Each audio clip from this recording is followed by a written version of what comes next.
Hello everyone and welcome to Sunburned Albino lists 10 ways Pokemon as a franchise can improve overall. As a lifelong fan since Red and Blue, I have seen this iconic juggernaut series grow from ugly pixels on a Game Boy to ugly pixels on a Nintendo Switch. Seriously, can we get an artistic overhaul? The environments have been looking disgusting lately. That is a free one for you that isn't even part of the 10. Let's get a new art style out here that won't age like already expired milk.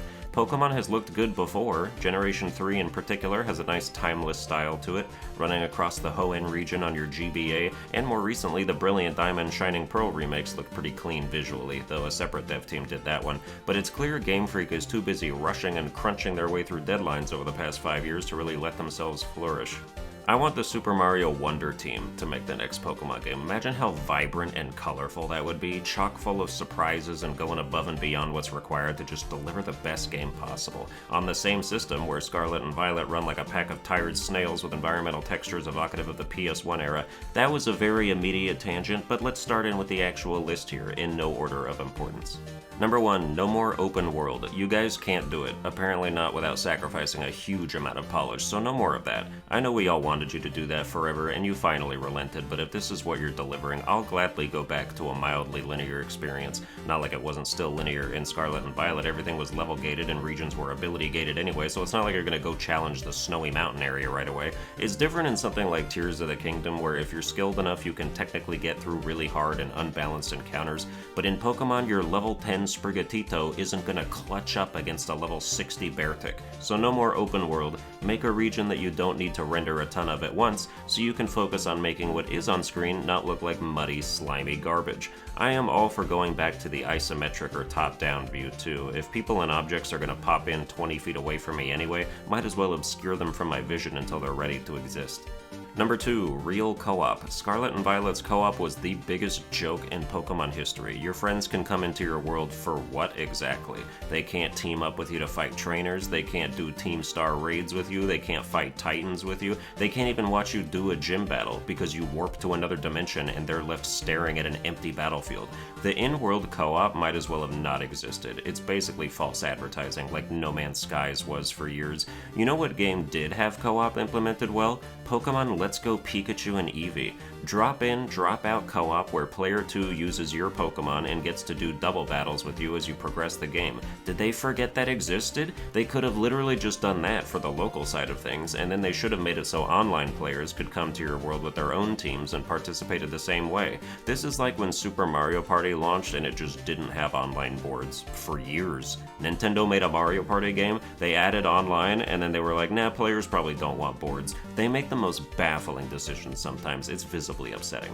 Number 3, make the XP share toggleable again. Please explain to me what we're missing out on by no longer having the option to make your absolute baby mode campaigns harder on ourselves. I go through Pokemon Sword and Violet a good 7 to 8 levels higher than my opponents at any given time, and there's simply no challenge. It's called the Gym Challenge, and there's no challenge. It's called the Elite Four Challenge, and there's no challenge. Does Game Freak think kids are retarded? Because in my day, we were out here as toddlers beating Red and Blue without even getting the shitty XP share that only works on one other dude and splits it in half because I'd never catch enough Pokemon for one of the aides to give me it, and we were fine. I caught Articuno when I was 4 years old, and that was back when Pokeballs could miss, and where if you got frozen, you just stayed frozen. People say Pokemon is for kids, but their largest demographic is literally dudes in their 20s like me. That is a fact. So maybe instead of worrying about 8-year-old children crying about the game being too hard, you should worry about grown-up adult man-children crying about the game being too easy. Again, it's a toggle, an option. It would make everyone happy. Number 4, built-in randomizer and Nuzlocke modes. Hey Game Freak, you want people to stop downloading ROMs of all your games? Make them not need to. Monster Sanctuary, an indie creature capture game that is the absolute best of its genre, added both of these modes as settings this year, and it is absolutely fantastic for replayability. Randomizers are hype as hell. My starter could be anything. Instead of picking from Turtwig, Piplup, or Chimchar, I could pick from Larvitar, Gibble, or Caterpie. What's that in the first route's grass? Why, it's an Eevee. This early? That's awesome. Holy shit, youngster Joey just sent out a Mewtwo. I'm soft-locked. Randomizers have their ups and downs, but that's what makes them fun. fun, and you can tweak them to your liking. Maybe you don't want legendaries popping up in the grass randomly, maybe you only want the legendary encounters swapped for other legendaries. Maybe Ultra Necrozma just turned into Rayquaza and it's still gonna wipe half your team. Maybe you awakened Kyogre only to find out it's a Celebi instead. I don't really need to sell anyone on the fun there is to be had with randomizers, but I love them greatly. As for a Nuzlocke mode, having a built-in option for that would be good, especially if it actually enforced the rules for you. Like if it automatically released your Pokemon after it faints, or just prevented it from ever being revived, if it didn't let you catch more than one Pokemon per route by disabling your Pokeballs, and something that would actually be super convenient is if it stopped your Pokemon from gaining XP if they were about to overlevel an upcoming gym battle so you couldn't even accidentally cheat. I just think it's an unfortunate situation when the players have to take matters into their own hands when it comes to their enjoyment, because Pokemon apparently takes itself too seriously to allow itself to be tweaked in ways that break immersion or whatever. Like, it's not that serious, man. It's a bunch of animals and objects fighting each other. Who really cares what order they show up in? This leads to my next item on the list. Number 5, don't be so attached to lore and realism.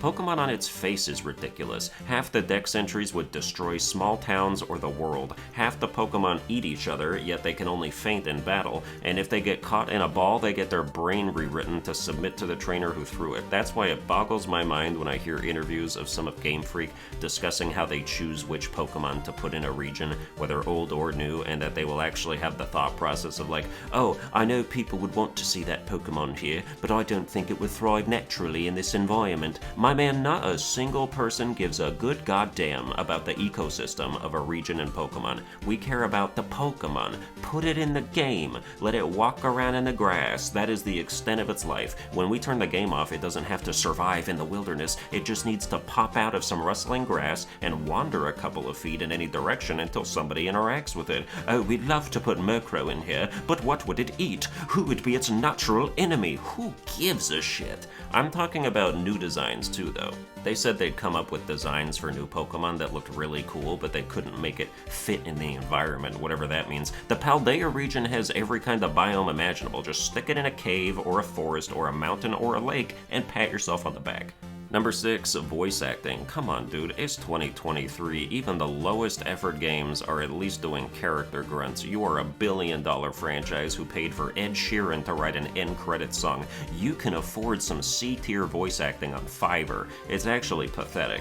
It used to not matter. Nobody cared back in the Game Boy or DS days because they never really did anything that cinematic with people anyway. But Sword and Shield had a dude whose whole personality was that he sang, and there was no singing. Scarlet and Violet had this big epic anime encounter with a robot professor that could have blown the roof off the place with how conceptually cool and otherwise well executed it was, but he just stands there and mouths words that aren't spoken and lets all the air right out of the room. Just do some Danganronpa action. Have the characters grunt or say like 2 words when it's not important, and then when it is, have them say the whole thing. None of the characters in Pokemon games have souls to me. They're like Fortnite characters who would have all this lore and personality behind them, but now they're stuck in this broken state. Look at Peter Griffin in Fortnite. Now imagine if he was always like that. That's what Pokemon does to its characters by not voicing them, but then always zooming in on their mouth movements during scenes like they should be speaking but aren't. It's just bizarre and stupid. Number 7, give me numbers. What do I mean by this? I mean, I don't want to guess what everything does. I want the cold, hard numbers. To this day, I don't know if it's actually a 30% chance to hurt yourself in your confusion, or if that's just an urban legend concocted by Bulbapedia. The move descriptions are like, has a high critical hit ratio. Okay, how high? May leave the enemy with a burn. How often? Is there a difference in chances between Scald and Ember? Because Scald seems to burn them like 80% of the time, and Ember never does. If my accuracy lowers by 1 stage, what the hell kind of unit of measurement is a stage? Does my 100% accuracy move now have 75 accuracy? 70? Swords Dance sharply raises attack. Tell me why a long time ago I had to look online to figure out that that meant it doubles your attack. Why do you keep so many secrets under the hood, bro? Open your trunk and let me peer at your private parts. And how about Pokeballs? Pokeballs provide a standard catch rate. What is the standard catch rate? Great Balls provide a higher catch rate than a Pokeball. How much higher? And what is the standard catch rate? Ultra Balls provide a higher catch rate than even Great Balls. How much are we scaling here? Also, what is the standard catch rate? Like, where is the math in-game? So I don't need to look stuff up. Again, your largest demographic is dudes my age who can read a formula and know how percents work. Put this information in the game. Number 8, remove min-max values for damage. This just doesn't need to be a thing. All it does is turn "this won't kill" into "why did this kill?" If you're unfamiliar, damage is calculated in this game with a small degree of variance, which of course the game also never tells you, to where the same move used by the same Pokemon against the same Pokemon can do a slight range of damage, like say from 80 HP to 90 HP or something like that, depending on stats. This leads to situations you've no doubt noticed where someone will do like 4 HP less than half damage to you, so you've got a little more than half health left, so you're like, well, alright, the next move won't quite kill me, and then it does anyway because it fluctuated like a bastard. I just don't think this adds anything of value. It doesn't make battles more tense, it makes them more annoying. Number 9, more evolutions. Did Game Freak just forget about Eevee? How do you make a game starring Eevee and not give it a new evolution? Like, what?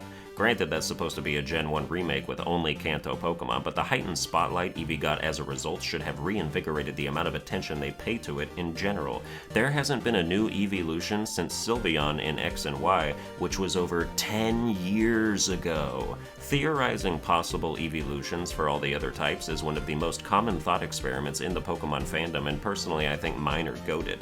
Dusteon for ground type, Spectreon for ghost type, Avion for flying, etc. They'd all be slam dunk Pokemon, and everyone loves a new evolution, at least after a while in Sylveon's case, since a lot of people still had to get used to the idea of fairy types existing.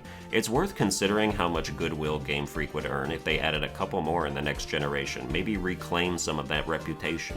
Number 10, fire the Pokemon Center employees.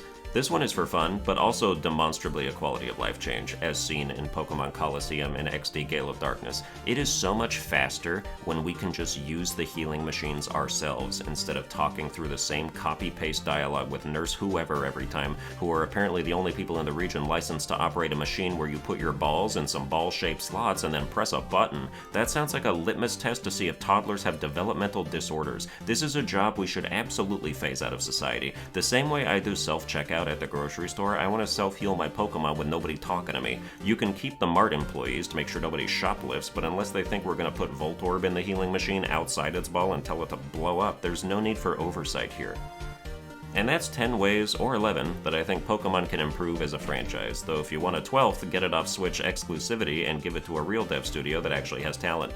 Hope you enjoyed the video. If you did, you can like, share, and subscribe. Watch all my other videos and wish I had talent, and I'll see you guys next time.